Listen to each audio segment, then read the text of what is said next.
तो हेलो दोस्तों, नमस्कार। आप सभी का हमारे यूट्यूब चैनल पर स्वागत है। यदि आप लोग क्लास 12 जीव विज्ञान के स्टूडेंट हैं और 2024 में बोर्ड परीक्षा देने वाले हैं, तो आपको पता होगा कि हमारे यूट्यूब चैनल पर क्लास 12 बायोलॉजी की पूरी किताब से आपको जो सबसे ज़्यादा महत्वपूर्ण 2 और 3 नंबर वाले क्वेश्चन होते हैं, उन सभी प्रश्नों की एक सीरीज चल रही थी, जिसमें हम लोग पूरी किताब से आपको जितने भी महत्वपूर्ण 2 और 3 नंबर वाले क्वेश्चन हो रहे थे, उसको हम लोग इस सीरीज के अंतर्गत कर रहे थे। और इस सीरीज में अभी तक हम लोगों ने पार्ट नंबर 9 तक देख लिया था। आज का वीडियो आपका 10 पार्ट नंबर 10 होने वाला है। तो आज का वीडियो आप सभी लोग के लिए बहुत ही ज़्यादा महत्वपूर्ण होने वाला है, क्योंकि हम लोग बहुत ही सारे महत्वपूर्ण प्रश्नों करने वाले हैं और साथ में उसका उत्तर भी हम आपको करवाते हैं। तो इसीलिए आप लोग वीडियो को अभी से लाइक कर दो, साथ में चैनल को भी सब्सक्राइब कर दो। और इस प्रकार से यदि आप लोग notes plus important question answer वगैरह को प्राप्त करना चाहते हो, तो आप लोग हमारा टॉपर ग्रुप ज्वाइन कर सकते हैं। एक सब्जेक्ट का प्राइस मात्र 100 रुपये रखा गया है। नंबर आपको हमारा डिस्क्रिप्शन बॉक्स में मिल जाएगा। और टॉपर ग्रुप के अंतर्गत आपको notes plus important question answer दिया जाता है। तो जिसको भी टॉपर ग्रुप ज्वाइन करना होगा, वो लोग जाकर के नंबर पर मैसेज करेंगे, तो वहाँ पर आपको सारी जानकारी मिल जाएगी। तो चलिए अब हम लोग अपनी वीडियो को स्टार्ट कर देते हैं। और जो हम लोग महत्वपूर्ण प्रश्न कर रहे थे क्लास 12 बायोलॉजी की पूरी किताब से, उसको हम लोग कंटिन्यू करते हैं। और जो आपका महत्वपूर्ण टॉपिक होने वाला, आइए हम लोग उसको देखते हैं। और आप लोग वीडियो को जरूर लाइक कर दिया करिए और साथ में सपोर्ट भी दिखाया करिए इसी प्रकार के महत्वपूर्ण वीडियोस को पाने के लिए। तो चलिए वीडियो को स्टार्ट कर देते हैं।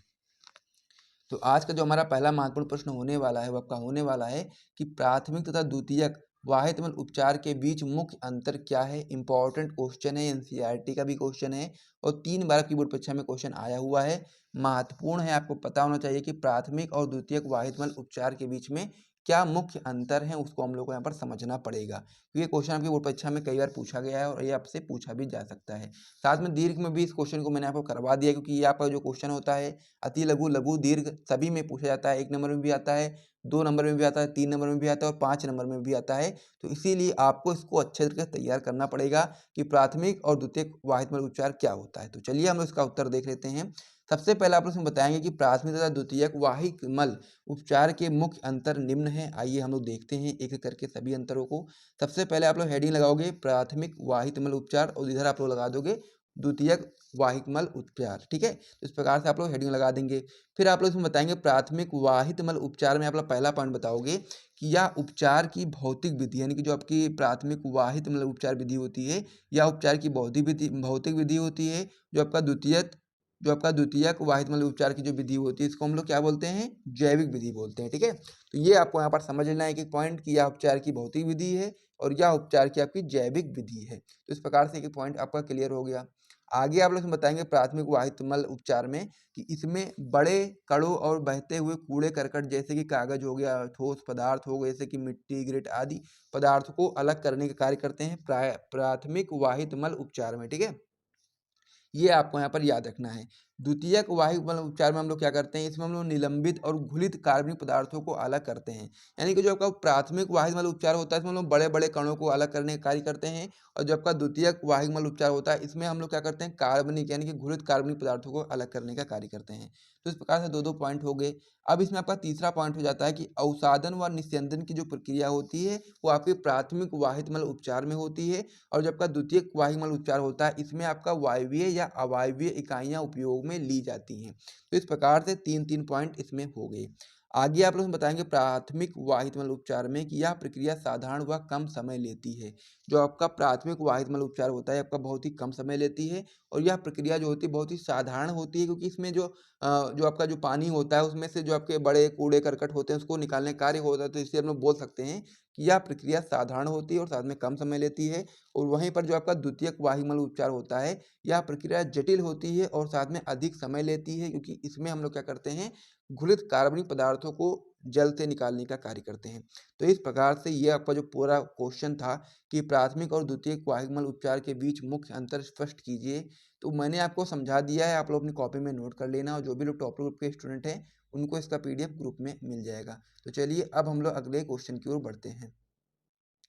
अब इसमें हमारा अगला क्वेश्चन हो जाता है कि प्रतिजैविक किसे कहते हैं और मानव के लिए प्रतिजैविकों का क्या महत्व है। ये भी आपका बहुत ही ज़्यादा महत्वपूर्ण क्वेश्चन है। वेरी इंपॉर्टेंट क्वेश्चन है। 2011 में, 18 में, 19 में, 22 में 4 बार पूछा गया। आपको पता होना चाहिए कि प्रतिजैविक आखिर क्या होता है और मानव के लिए प्रतिजैविक का महत्व क्या होता है। ये चीज़ अभी आपको पता होना चाहिए। तो इसमें आप लोग उत्तर में बताएंगे कि विभिन्न प्रकार के सूक्ष्म जीवों द्वारा उत्पन्न हुए रासायनिक पदार्थ जो दूसरे सूक्ष्मजीवों की वृद्धि को रोकते हैं, प्रतिजैविक कहलाते हैं। ये चीज़ आपको यहाँ पर याद रखना है कि जो आपका विभिन्न प्रकार के जो सूक्ष्मजीव होते हैं, उसके द्वारा हम लोग रासायनिक पदार्थ उत्पन्न करते हैं जो दूसरे सूक्ष्मजीव की वृद्धि को रोकते हैं, उसे हम लोग प्रतिजैविक बोलते हैं। और ये आपका जो होता है, ये मनुष्य के लिए बहुत ही ज़्यादा महत्वपूर्ण होता है, उसको हम लोग आगे समझेंगे।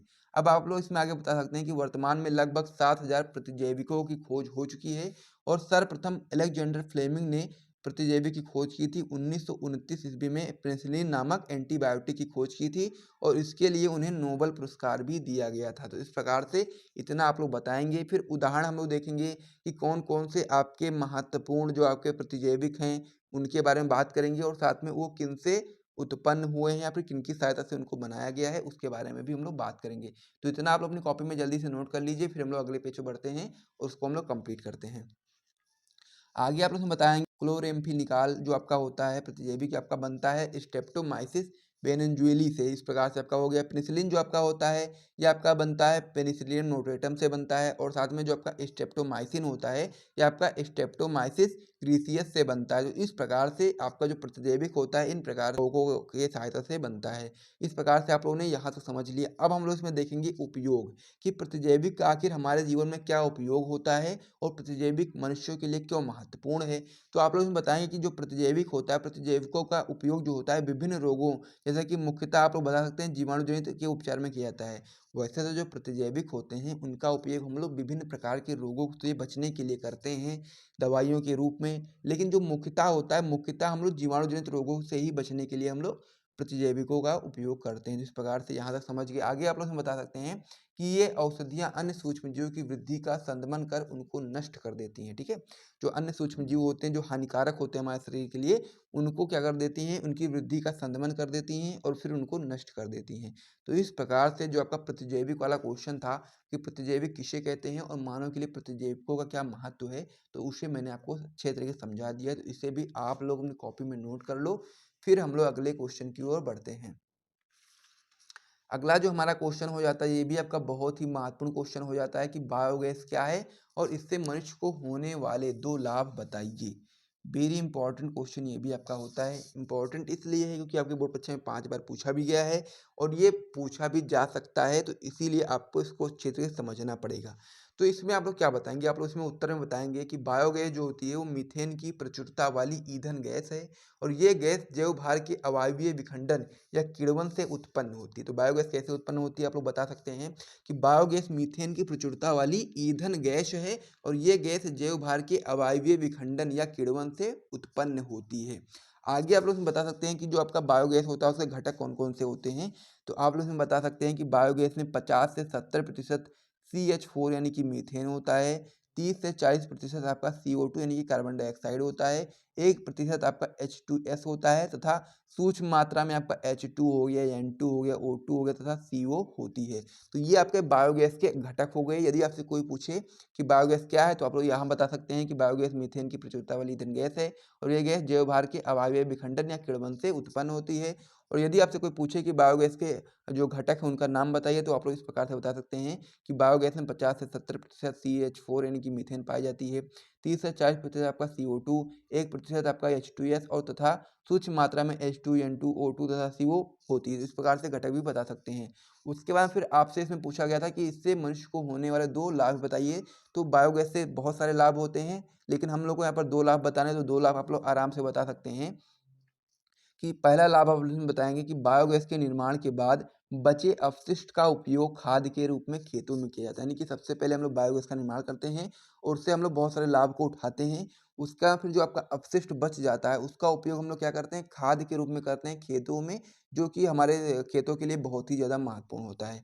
दूसरा पॉइंट आप इसमें बता सकते हैं कि इस गैस का उपयोग हम लोग प्रकाश तथा खाना बनाने में किया जाता है। यानी कि जो बायोगैस होता है उसका प्रयोग हम लोग प्रकाश के लिए करते हैं, यानी कि उजाला करने के लिए करते हैं, साथ में खाना बनाने के लिए भी हम लोग बायोगैस का उपयोग करते हैं। तो इस प्रकार से बायोगैस क्या है और इससे मनुष्य को होने वाले 2 लाभ मैंने आपको बता दिए हैं। तो इसे आप लोग कॉपी में नोट कर लो। ये भी क्वेश्चन आपकी बोर्ड परीक्षा में 1 नंबर में, 2 नंबर में और 3 नंबर में पूछा जा सकता है, महत्वपूर्ण है। तो इसे आप लोग तैयार कर लो, याद कर लो, अपनी कॉपी में नोट कर लो और साथ ही में अपने दोस्तों के साथ इस वीडियो को शेयर कर दो। और यदि आपको यहाँ तक वीडियो पसंद आया है तो वीडियो को लाइक भी कर दीजिए और साथ में चैनल को भी सब्सक्राइब कर दीजिए।